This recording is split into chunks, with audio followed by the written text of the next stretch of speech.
Today, professor and spiritual philosopher Ramesh Richard presents a different formula. Here's Professor Ramesh Richard with more on power, money, and fame. What does it profit a person to gain the whole world and lose his own soul? We talked about immediate losses and eternal losses. Immediate losses you can recover from, but eternal losses are permanent.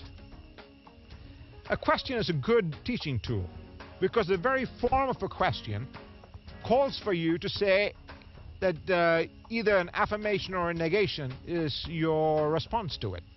A question demands a yes or a no answer. You can't say, yes, it is possible for a person to gain the whole world and lose his soul, and no, it is not possible for a person to gain the whole world and lose his soul. The story is told of an Indian guru who heard a couple of men fighting on the outside of his house. He wanted to help them out and called one of the men and said, why are you fighting? What is your story?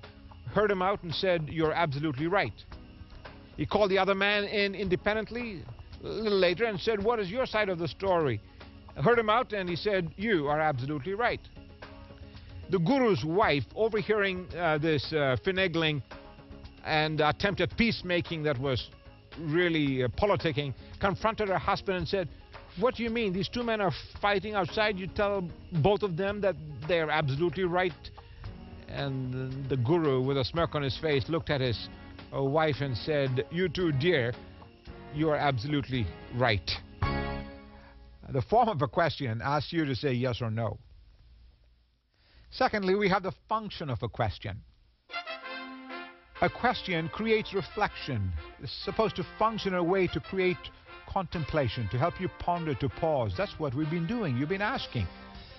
Is it possible to gain the whole world and lose your own soul? Well, if the definition of success is power, money, and fame, yes, it is. But successful success has peace on the inside. That's what you're looking for.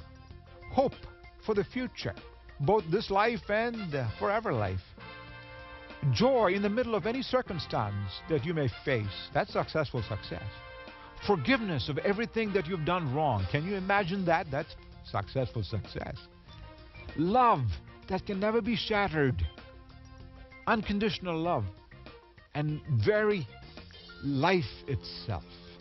Life that can never be destroyed forever. Just imagine if you had that. That's successful success.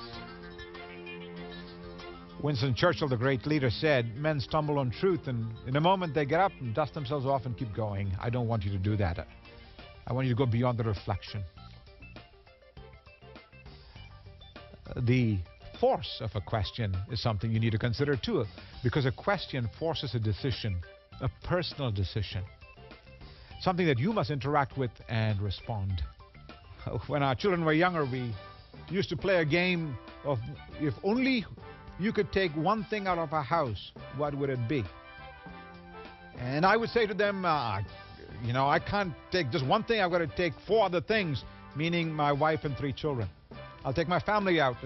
And I would ask them what they think was the one thing I would take out of the house if we had to leave in a hurry. And our kids would say, Dad, I think you would take your computer. I was in a beautiful home like the home behind me. The fires were ravaging all around the neighborhood. The couple was asked to evacuate the house in the space of an hour to take what is most important to them. The wife ran in and brought some of her clothes. And her husband very gently asked, is that what you want to take along with you? Because all your clothes are replaceable. She ran in and brought out their family album of memories, of pictures. Now that is far more precious. So you have to decide the force of a question, so what your personal honest response would be. But more important than the form and the function and the force of the question is the focus of the question. The focus of the question is not toward you. The focus of the question is towards the questioner, the one who's asking the question. In a moment, I'll reveal who asked the question and who provides the answer to that question. Will you register on our website? I look forward to hearing from you so that we can begin a meaningful spiritual conversation for the next several months. Welcome to our web, and I'll be right back to close up this program. Form, function, force, and focus. Spiritual philosopher Ramesh Richard will return with more thoughts on the importance of successful success. But before he does, log on to RameshRichard.com